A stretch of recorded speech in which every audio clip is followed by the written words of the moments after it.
Today we're going to touch on why people feel that DJ Vlad rubs the culture the wrong way. Let's go.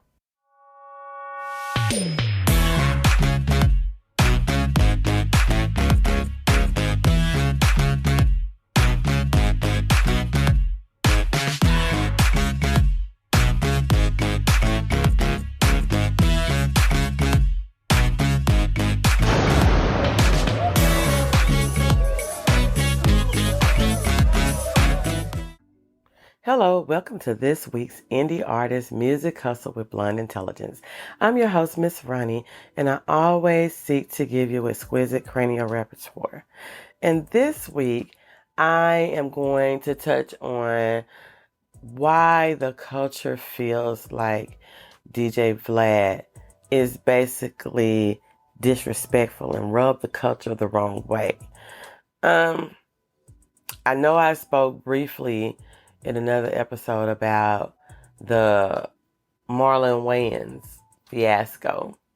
And I hadn't even watched the interview on Club Shay Shay yet, but the last time I looked, the interview with Marlon Wayans was at 2.7 million views. And that's just another reason why maybe DJ Vlad should have sat in a corner and ate his food. But I first heard of DJ Vlad from an artist that I was managing at the time. And I looked and I was like, you like to watch him? And he was like, yeah. And I was like, oh, okay. So for those of you who do not know, DJ Vlad is a prominent figure in the hip hop and rap industry, known for Vlad TV. His interviews and content has sparked significant discourse, with many labeling him as a culture vulture. So, if you don't know what a culture vulture is, this term typically refers to individuals or entities that exploit a culture for profit while lacking genuine respect or understanding of that culture. So basically, he's making money off of hip hop and rap, but he's insensitive to the things that people go through because hip hop is expression too. And the way that he asks questions and kind of like interrogates some of the guests on his platform is he's lacking the genuine respect, as it says. One of the primary behaviors that support the assumption that DJ Vlad is a culture vulture is his tendency to exploit sensitive topics during interviews. DJ Vlad often delves into controversial subjects, particularly those involving violence, crime, or personal struggles of the artists he interviews. While it is common for interviewers to ask probing questions, and it seems that he don't show respect for his artists' experiences. I know I saw, I don't know if it was a clip or what, but it was an artist, and I want to say, I cannot remember where he was from, but he was being interviewed, and I guess Vlad felt like that he didn't want to answer the question. So the artist was like, I feel like because I didn't answer your question the way that you wanted it answered, that you've been bringing up my son and trying to come for my manhood. And I'm letting, now he said, not his manhood, that you're trying to come for my fatherhood. And I don't like that. So I can see how this information could be backed up by some of the actions that he has done, because I've seen for myself. And I know Lovely T has mentioned him before, and a lot of people, about how he really does not care about the black culture, but yet he makes his money off of it. And I know he did something with trying to get some professor fired because she was telling him basically to go in the corner and eat his food, and he didn't like it. And one of the examples of him not caring about the artist's experiences, that he has been known to ask artists about their legal issues or past controversies in a manner that seems to thrive on drama rather than genuine interest in their stories or experiences. This can be seen in his interviews with artists like 21 Savage, where discussions about his immigration status and post activities were talked about just for views. This behavior not only disrespects the artist, but also perpetrates stereotypes about the hip-hop community. Vlad's interviews often lack a nuanced understanding of the cultural context surrounding each particular artist that he interviewed. This is evident in his decisions about Black culture and the systematic issues that many artists face. Rather than fostering a respectful dialogue, Vlad's approach sometimes reduces complex issues to mere gossip, further alienating the artist he claims that he supports. Another key point is the way DJ Vlad handles discussions about deceased artists. His tendency to bring up deaths like Nipsey Hussle or Pop Smoke in interviews can come off as insensitive. Instead of honoring their legacies, Vlad often focuses on the circumstances surrounding their deaths, which can be seen as exploiting tragedy for views. This behavior contributes to the perception that he is not genuinely invested in the culture or the people within it, the artists that he interviewed, or any family situation surrounding them. He has been accused of pitting artists against one another through his questioning styles, by asking provocative questions about rivalries or past conflicts. He often creates an environment where the artists feel pressure to respond in a way that could escalate tensions. Now, I remember watching, and I want to say it was one of the members of Wu-Tang Clan, and he kept just checking Vlad in the interview because he kept trying to, I would say, keep swinging back around or revolving back around to, oh, well, you used to do this illegal activity and you did this illegal activity, and the word on the street is this is such and such. And he was like, well, if you already know these things, then why are you asking me? So I have heard several people say, because I cannot say that, I watch when other people report, but that sometimes artists may come on there and onto his platform and incriminate themselves by talking about the things that he talk about, and his questioning style gets them into trouble with the law. So I'm just wondering, why do artists choose to go there? And there's a possibility, especially if you're not squeaky clean, there's a possibility that the way that he questioned you may get you into some kind of trouble.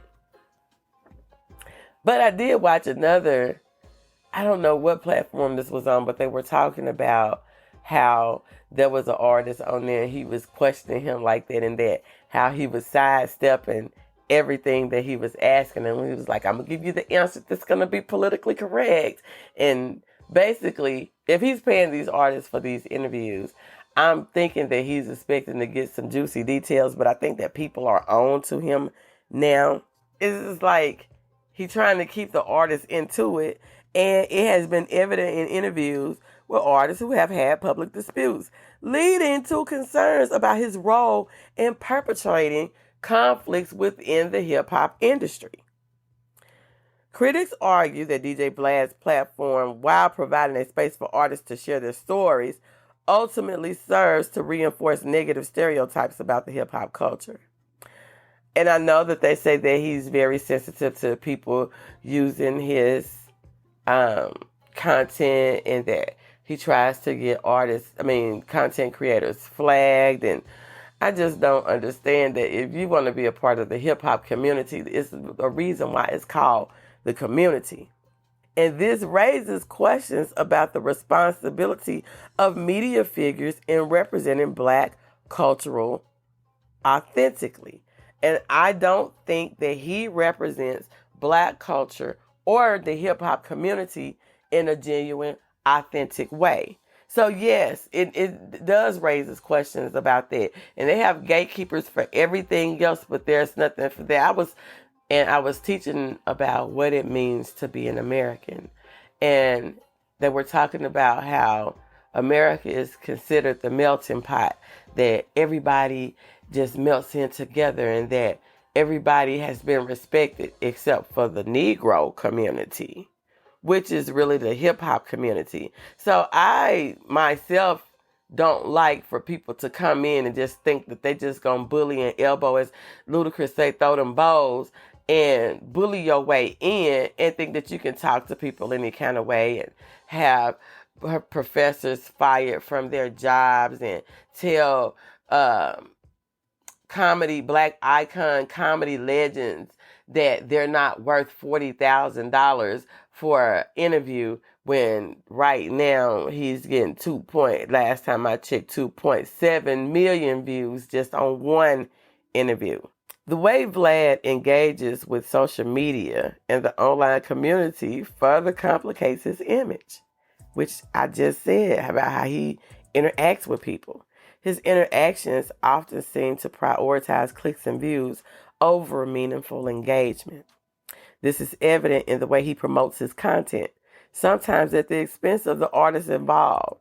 As a result, many of the hip-hop community view him as someone who commodifies the culture rather than respecting its depth and significance. He has no idea where it comes from and the skill that it takes.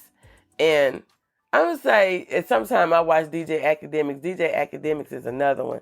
But I feel like with this last thing and I know it was something else that happened where he spoke and said something, but I just really think that he does show that he does not respect where hip-hop comes from. While some may argue that DJ Vlad offers a platform for artists to voice their experiences, the underlying concerns about his practices cannot be ignored. The perception of him as a culture vulture stems from a history of the questioning and the lack of genuine engagement with the cultural narratives of the artists that he interviews. And I don't know why. I know it's another platform. I think it's called Off the Porch. To me, it's more authentic than Vlad TV. But that's just my opinion. That why he's not thinking about the cultural narrative at all, that it highlights the importance of ethical journalism and the responsibility that comes along with representing marginalized voices. If you're going to be in the media and represent yourself as a voice for hip-hop, then you're doing a piss-poor ass job at doing it if all you want to talk about is crime and drugs and the sad stories that happen, not the accomplishments and what came out of it and what grew from it and what fruit is bearing from whatever the experience was. Vlad's reputation as a culture vulture within the hip-hop rap industry is rooted in specific behaviors that he does. And he prioritizes his clicks and views over respect and understanding. His interviews often exploit sensitive topics, leading to criticism from artists who feel like their stories are being misrepresented. As the landscape of media continues to evolve, it is crucial for figures like DJ Vlad to reconsider his approach to ensure that he contributes positively to the culture that he is engaging with, which is the hip-hop community. And I'm going to leave it at that. And you can find Indie Artist Music Hustle on all podcasting platforms. I have been laying off streaming live on social media, but hey, I'll get back to it when I get back to it. And you can find your merch on www.blonde-intelligence.com. And I have some other things that I'll announce at a later time, but I'll see you next week. Bye. Hey girl, let me tell you about this podcast. Girl, everybody has a podcast these days. But this one interviews new and interesting indie artists. It's called Indie Artist Music Hustle with Blonde Intelligence. Really? Where can I find it? It's on all podcasting platforms, streams live on social media, and on rpentradio.com. What'd you say it was called again? It's called Indie Artist Music Hustle with Blonde Intelligence. Girl, I'm gonna have to check her out. Give it a check, girl.